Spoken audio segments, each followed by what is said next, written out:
പച്ചപ്പുൽ മൈതാനങ്ങളെ പ്രണയിച്ച ആ സുന്ദരമായ കാലം അവസാനിക്കുകയാണ്. ക്രിസ്ത്യാനോ റൊണാൾഡോ എന്ന ഇതിഹാസം വിരമിക്കാനൊരുങ്ങുന്നു എന്ന വാർത്ത ഒരു കനത്ത മൗനം പോലെ നമ്മുടെ നെഞ്ചിലേക്ക് പെയ്തിറങ്ങുകയാണ്. ആ 7-ാം നമ്പർ ജേഴ്സിയിൽ ഇനി കളിമുറ്റങ്ങളിൽ വിസ്മയങ്ങൾ തീർക്കില്ലെന്നറിയുമ്പോൾ മനസ്സിന് വല്ലാത്തൊരു വിങ്ങലാണ്.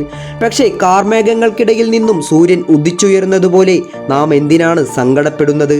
ഓർത്തു നോക്കൂ, സ്റ്റേഡിയങ്ങളെ പ്രകമ്പനം കൊള്ളിച്ച ആ മാസ് കുതിപ്പുകൾ, വായുവിൽ ചിറക് വിരിച്ച് പറന്നുള്ള ആ അത്ഭുത ഗോളുകൾ, ആകാശത്തേക്ക് ഉയർന്നു ചാടി ലോകത്തെ സാക്ഷി നിർത്തി അലറി വിളിച്ച ആ സൂ ആഘോഷം, അതൊന്നും ഒരിക്കൽ മരിക്കാത്ത ഓർമ്മകളാണ്. തോൽക്കാൻ മനസ്സിലാത്ത ആ സിംഹം ബൂട്ടഴിച്ചു വെക്കുന്നത് കളി നിർത്താനല്ല, ചരിത്രത്തിൻ്റെ നെഞ്ചിലേക്ക് ജയത്തിൻ്റെ കൊടിനാട്ടി ആർക്കും തൊടാനാകാത്ത ഉയരത്തിൽ ഇരിക്കാനാണ്. Thank you Cristiano. നിങ്ങൾ മൈതാനം വിട്ടാലും ഫുട്ബോൾ ഉള്ളിടത്തോളം കാലം ആ രാജസിംഹാസനം നിങ്ങൾക്കുള്ളത് മാത്രമായിരിക്കും. നിങ്ങളൊരു ക്രിസ്ത്യാനോ റൊണാൾഡോ ഫാനാണെങ്കിൽ ചാനൽ ഇപ്പോൾ തന്നെ സബ്സ്ക്രൈബ് ചെയ്യൂ.